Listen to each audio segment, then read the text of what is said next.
cross-platform coverage of the U.S. market close starts right now. And right now, we are 2 minutes away from the end of the trading day.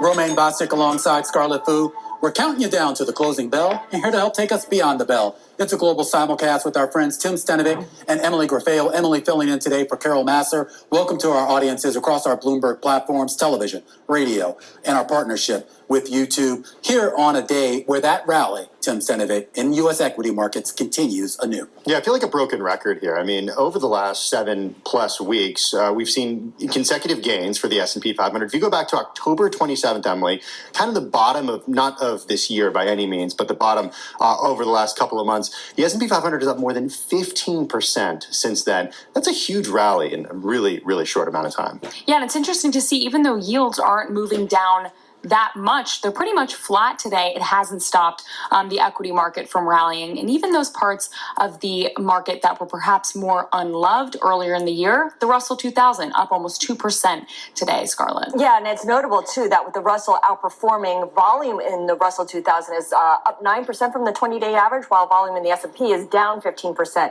from the 20-day average for today. Yeah, absolutely here. And obviously, we know heading into these, what is effectively the last week and a half of trading here on the year, volume tends to start to taper off a little bit. So take the price action with a grain of salt. But nevertheless, the rally that's unfolded here over the last 2 months, at least for right now, appears to have some degree of staying power. We are getting the closing bells here in New York on this Tuesday afternoon. Let's walk you through the numbers as we wait for them to settle. Of course, as Scarlett pointed out a little bit earlier, we are on watch for a record high on the S&P 500. Not there today, but 4768 and change is where we're going to close at today here. So just what, if I do my math right, what, about 30 points away from that all-time high here, up about 0.6% here on the day. The Dow Jones Industrial Average also at record levels, up about 256 points or 0.7%, while the NASDAQ Composite closing at that 15,000 mark, up on the day by about 98 points or 0.7%. Well, let's talk about the star of the show here. For a fourth straight week here, it looks like the Russell 2000 is setting up to outpace the rest of the broader market. A 2% gain here on the day. Of course, at best, both the NASDAQ, the S&P, as well as some of the other major indices here as people rotate, guys, into some of those small cap and cyclical names. And even if you look at the S&P 500, you see that it was roughly a 4-to-1 ratio for stocks that moved higher in the S&P 500 today. 399 advancing, 101 moving lower. Actually, a bigger ratio of advancers on the Dow today. 23 moved higher, Scarlett, while 6 ended the day lower. It's similarly Are there only 30 in that? I don't know why. Is my math wrong here? I'm seeing 23 and 6. I mean, that comes to, let me see, 1, 2, 3. 30. Yeah, it's carry the 1. Yeah, it's 29. So what are you seeing? Same thing? No, I see 30. Oh, okay. But there you go. Hold on, let me refresh the screen here. Hey, let's pause the show while Tim could. I'm still seeing 23 and 6. I don't know what's going on. Well, the math here is pretty simple when you look at the industry groups. Just send you a screenshot to prove it. Scarlett, can you save one for yourself? Yes, let's save Tim here. 23 groups out of 24 in the S&P 500 in the green, led by autos and components, energy stocks, and consumer durable and apparel. The only group to finish lower is commercial and professional services, and that's just fractionally lower. I'm going to help Tim out here. I'm still sending a 23 stocks higher, 6 stocks lower, and 1 unchanged. Oh, okay. You gotta pay attention. I didn't change. Procter and Gamble doing nothing. Oh, yeah, okay. 1.8 million shares. You know the problem? And the shares went. I was carrying the 1. Okay, you said that's your problem. Yeah, always carry problem. the This 6. is why we're journalists and not doing the number crunching. Let's see if I got the colors right, the green versus red today, okay? So let's talk about some of the notable gainers. The best performer on the S&P 500 on a percentage basis today, Enphase Energy, nothing like some significant layoffs to get investors excited. We learned after the market closed yesterday the company will cut its workforce by about 10% and also close 2 contract factories to reduce costs. This coming amid a slowdown when it comes to rooftop solar. We've covered that really closely over the last few months. These reductions will affect about 350 contractors and employees. That's according to the filing that came out yesterday. Enphase also set to shutter contracted operations at Wisconsin and Romania sites and, quote, resize other contracted sites, finishing the day higher by about 9% today. Moving on to Meta Platforms, the best performer on a points basis in the S&P 500 today, higher by 1.7%. Meta hitting a 52-week high today. The company actually only about 8% off of its September 2021 highs. Should note that UBS did name Meta a top pick for 2024. And then buy now, pay later stock Affirm, seeing a real surge today, higher by close to 16%, finishing the day 15.5% higher. This after the company said that it'll bring its pay over time options to self-checkout kiosks at over 4,500 Walmart stores in the US. I know it's good news for Affirm, but if people are using buy now, pay later when they're checking out from Walmart, it kind of raises some antennas for me about what exactly that means for the economy. And if people are not able to afford basic necessities outright, then what does it say about the power of the consumer, Emily? Yeah, that's right. I mean, for the decliners here, I'm looking at one very, very large cap stock and then also two small cap stocks. But I'll start with NVIDIA because that was down as much as 1.6% or 1.6%. Edgewater Research noting that this is for the first time they're seeing AI and GPU demand mixed at the semiconductor giant. They still said, though, that the long-term prospects of the company's data center demand remains strong, and they reiterated their neutral rating on the stock. It's really hard to find anyone on Wall Street who is super bearish about NVIDIA. We'll see if that changes, though, as we head into the new year. On the small cap side, on Wall Street, wouldn't they lose their jobs if they were bearish on NVIDIA right now? Yeah, okay. We will see. I don't know. It's like when Michael Pachter was the only analyst that was bearish on Netflix, and he was wrong for so many years until he was just right a couple of years ago. Yeah. If you wait long enough, you'll eventually be right. Isn't that how it works? Yeah, broken clock.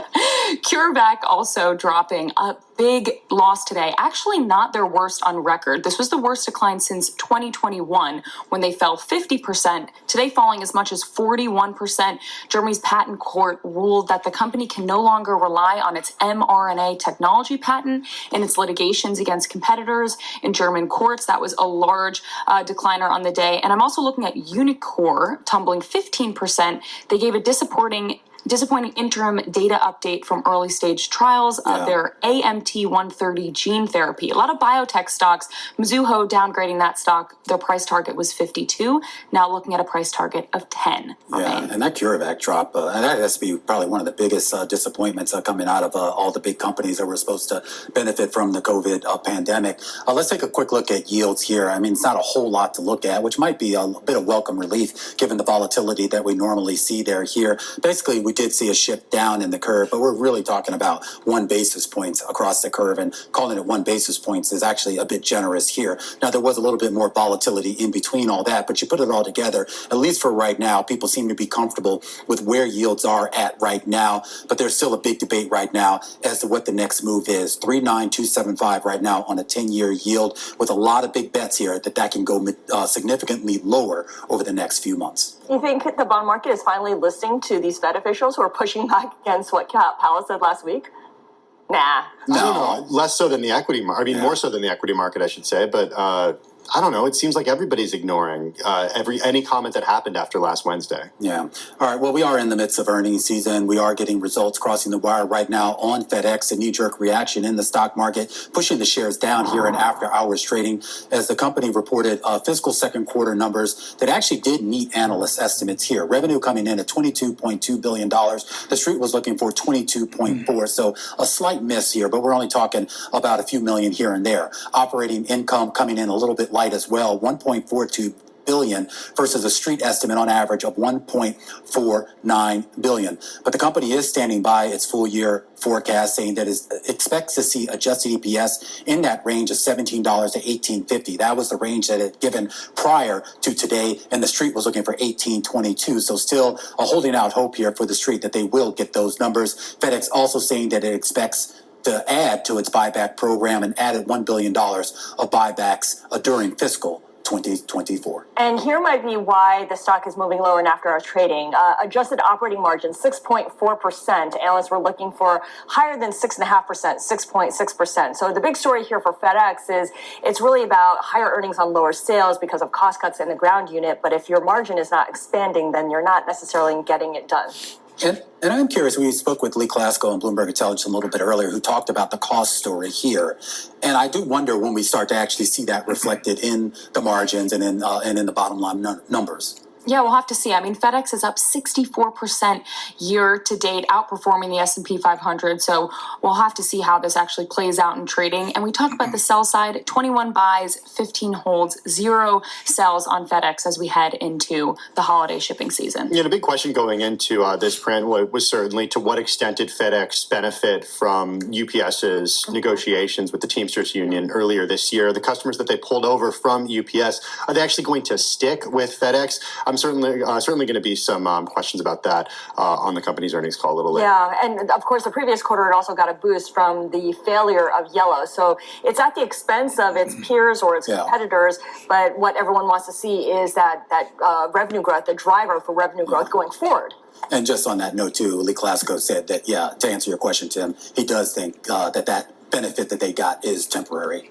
All right. Well, we're going to actually be speaking to Lee in just a few minutes also over here to get his reaction on these numbers. We warmed him up for you. You guys got the preview, Yeah. Where's Carol, by the way? I know she went on vacation, but wasn't she supposed to come back and work? Send her a text. Okay. Yeah, send her a text. Okay. Hey, what did Procter & Gamble do today, Romain? I believe, Tim, last time I checked, it is one of the 30 stocks in the Dow Jones Industrial Average. They did nothing. It did nothing. Okay, there we go. Hey, that is going to do it for our Beyond the Bell coverage this afternoon. It's our cross-platform coverage with the market close on Bloomberg TV, on radio, on Bloomberg Originals, and on YouTube.